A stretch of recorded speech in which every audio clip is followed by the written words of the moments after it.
À mes collègues élus communautaires et municipaux qui sont là en nombre. Certains se sont excusés, parce qu'effectivement, en cette période forte des vœux, quelquefois on est tous pris ici et là, mais bon, ceux qui sont présents, je tiens à les remercier chaleureusement. Je dirais, mesdames, messieurs, chers amis, merci aussi aux représentants gendarmerie, aux représentants des pompiers qui sont en nombre aujourd'hui présents et qui sont toujours à nos côtés, bien entendu. Alors je dirais oui, et oui, nous y sommes. Ça fait déjà 1 an qui s'est déroulé depuis la dernière cérémonie des vœux. L'impression que c'était hier, et 6 ans de mandat sont déjà terminés. Ça passe très vite. Nous ne sommes pas ennuyés, n'est-ce pas, mes chers collègues? J'en vois quelques-uns, et cela, je dirais, est plutôt très bien. Cette cérémonie des vœux en cette année électorale est assez particulière, assez compliquée pour moi. En effet, je n'ai pas vraiment le droit de m'exprimer sur le bilan du mandat. C'est la règle électorale qui le fait, donc je ne peux pas parler totalement de tout ce qui s'est passé pendant le mandat qui s'achève. Je ne peux parler que du bilan 2019, que de l'année écoulée. Bon, c'est un peu frustrant, mais je dirais que la campagne me permettra certainement d'étoffer bilan et perspective à l'occasion de réunions que je ne manquerai pas de tenir. Alors cela est très compliqué parce que, comme j'ai déjà eu l'occasion de le dire notamment, 2019 a vu fleurir, vu sortir de terre les travaux qui sont liés au projet que nous avons élaboré, financé et travaillé, je dirais, pendant la mandature, pendant les 6 ans qui viennent de s'écouler. Vous l'avez certainement tous constaté. Les grues et les engins de chantier sont présents partout. Si on doit prendre quelques exemples, juste pour en citer quelques-uns, les travaux de viabilisation du nouveau quartier de la Nouée Verte, les premières délibérations sur ce projet datent déjà de 2014, le début de la mandature. Mais je dirais les terrassements vont bon train. La réalisation de la zone d'aménagement de Réampol, les premières délibérations et acquisitions datent de 2015. Je dirais là aussi, les terrassements vont bon train. La cession de bâtiments, par exemple celui de la société ODC au Bois Vert, entreprise que nous avons installée en 2015, ça y est, elle l'occupe, elle l'a acquis tout dernièrement. L'installation d'un nouveau Lidl sur la zone de Brocéliande. Vous savez qu'il est là, mais je dirais la discussion a dû commencer dès 2014 sur leur nouvelle affectation. Enfin, trouver un terrain d'entente qui est celui qui est aujourd'hui. Toutes ces réalisations, et c'est vrai, la liste n'est pas exhaustive, sont toutes le résultat d'environ, je dirais, 4 ans minimum de travail. C'est pourquoi, je le répète, il est difficile de parler des événements de 2019 sans évoquer le bilan du mandat tout entier. Vous l'aurez constaté, j'ai parlé sans distinction de dossiers qui sont aussi bien municipaux que communautaires. Dans mon esprit, il n'y a pas de césure entre ces deux collectivités. Ploërmel et Ploërmel Communauté tirent dans le même sens. Nos deux collectivités ont travaillent et doivent continuer à œuvrer dans le sens de l'attractivité de notre territoire. Territoire tout entier, bien entendu. La ville au service de la communauté et la communauté avec la ville pour l'ensemble de nos concitoyens. Je dirais quel que soit le lieu de leur résidence. L'attractivité d'un territoire, ça n'est pas uniquement la beauté des paysages, ou je dirais son patrimoine architectural. C'est aussi et surtout le niveau des services que nous sommes capables d'offrir à nos habitants. C'est cela que la population attend. C'est cela que nous, les élus et les différents services, devons travailler, et nous sommes intimement liés à nombre de compétences que la loi, la fameuse loi NOTRe, vous avez certainement entendu parler, qui nous a donné, qui nous a inculqué aux communes, bien sûr, mais également aux communautés de communes, aux agglomérations. Notre nouvelle communauté de communes, créée il y a seulement 3 ans, le nouveau contour, le grand contour, avec 32 communes à l'origine, 30 aujourd'hui, a été bâti autour de 3 axes, volontairement et explicitement inscrits dans le préambule de ces statuts. Je les répète, et certains d'entre nous m'ont souvent entendu sur ce point. Les principaux axes qu'on a voulu travailler, c'était la mobilité, la proximité et la notion de centralité pour donner vie véritablement à chacune des communes. Je me répète, c'est vrai, mais cela est essentiel. Ces 3 axes correspondent pleinement à l'attente de nos populations. C'est sur ce projet que nous avons commencé et que nous devons renforcer la création d'un véritable esprit communautaire. De plus en plus, il nous faudra être non plus Pleuhermelais, Josselinais, ou Moronnais, ou autres. Il nous faudra être communautaire. C'est ensemble que nous pourrons faire avancer notre territoire. Nombre de résultats sont déjà présents dans le domaine économique. Notre réussite s'illustre par le taux de chômage. Un taux de chômage le plus faible de Bretagne, après le secteur de Vitré, avec en plus une diversité des activités artisanales, de services ou même d'activités industrielles qui nous met à l'abri des difficultés qui peuvent toucher, je dirais, un secteur déterminé. L'île de Pleuhermel, en illustration, c'est 8500 emplois pour 6000 actifs. On comprend mieux l'afflux quotidien, je dirais, vers la ville elle-même, chaque matin et chaque soir au départ. En matière de tourisme, les choses se mettent en place. Et je dirais le renforcement de la destination brocéliande, qui est en cours, permet aujourd'hui de mettre en valeur non seulement la forêt, mais également le canal, l'ensemble du patrimoine architectural de notre territoire. Nous sommes acteurs majeurs dans cette destination brocéliande. Brocéliande, c'est un mot magique. Il nous faut surfer sur cet atout majeur en termes de communication territoriale. Ce travail sur l'économie et le tourisme est fondamental car c'est à partir de cela que nous créons l'enrichissement de nos collectivités, qui nous permet bien entendu d'offrir le plus de services possible à l'ensemble de nos concitoyens. Notre communauté sera d'autant plus forte qu'elle sera tirée par une locomotive puissante.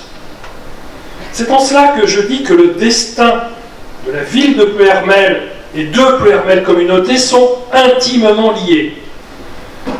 Les communautés de communes ou les agglomérations qui fonctionnent, celles qui fonctionnent bien, sont celles où le couple communauté et centre-ville est solide. Partout où ce couple n'existe pas, les collectivités souffrent.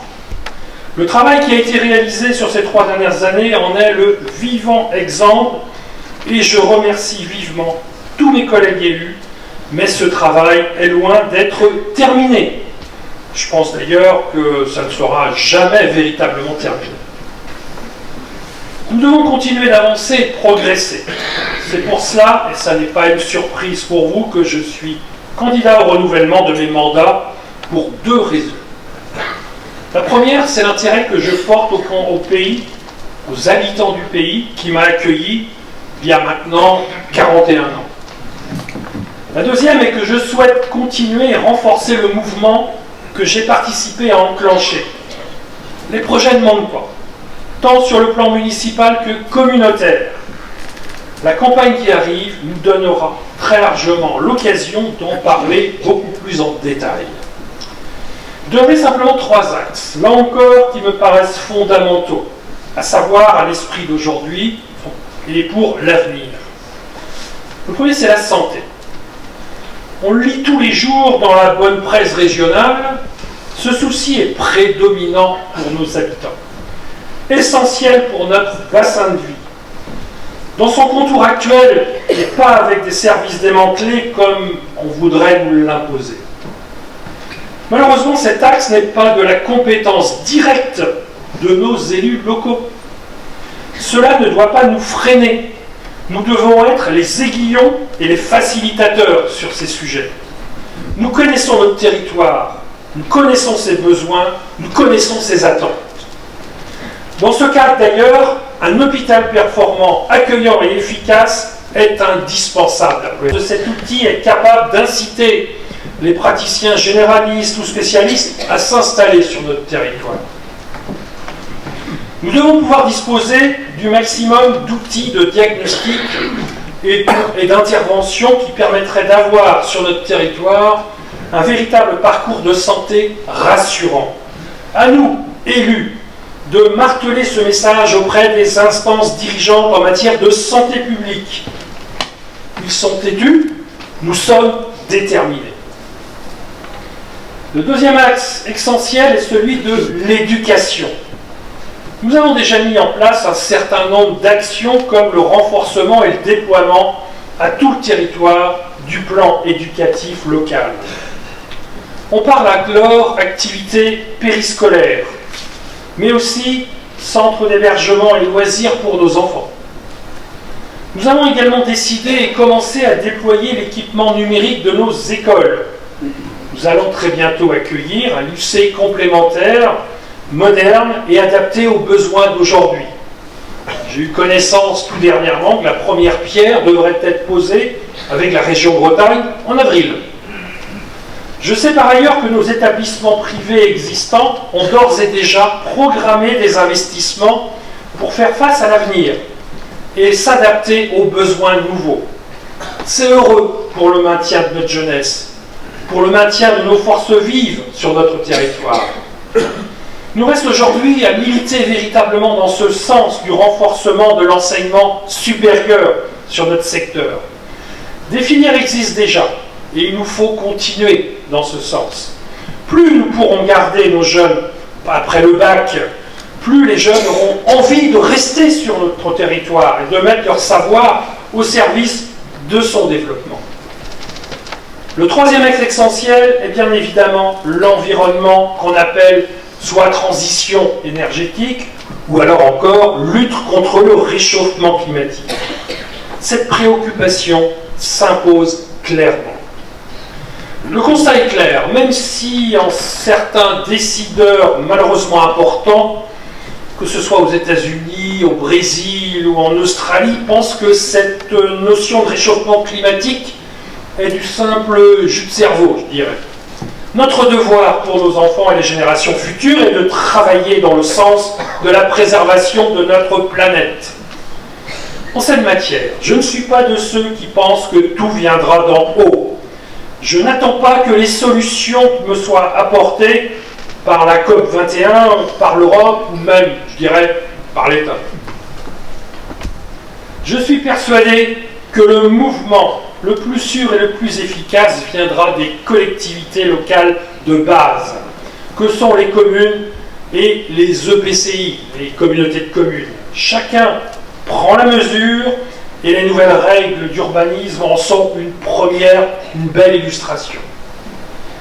D'ailleurs, à l'occasion de l'établissement du fameux PCAET ou le plan climat-air-énergie territorial, qui est un vaste dossier obligatoire à réaliser, qu'on a établi un certain nombre d'axes d'efforts et nous avons relevé que près de la moitié de ces axes, la moitié d'entre eux sont déjà réalisés ou en cours.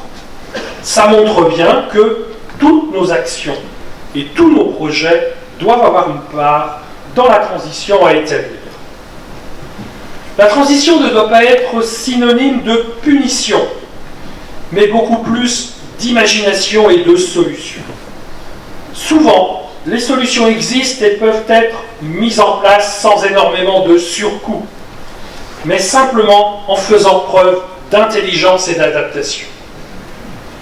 Cette voie environnementale, nos concitoyens nous la réclament. Les enjeux de demain et d'après-demain l'exigent. Je fais partie d'une génération qui a connu la candidature d'un certain René Dumont au présidentiel en 1974. L'écolo qu'il était, on l'écoutait en souriant à l'époque. Aujourd'hui, on regrette ces sourires, car on a le sens d'avoir passé à côté de choses en faveur de notre environnement. Nous sommes responsables devant les générations à venir et nous devons assumer cette responsabilité. Agir tout de suite et maintenant sans pour cela renoncer au développement et au bien-être de nos concitoyens. Avant de terminer mon intervention, je souhaite faire un petit zoom sur nos associations. Si j'en crois le répertoire national des associations, c'est un chiffre que j'ai pu voir plus dernièrement, Plouermel en possède plus de 500.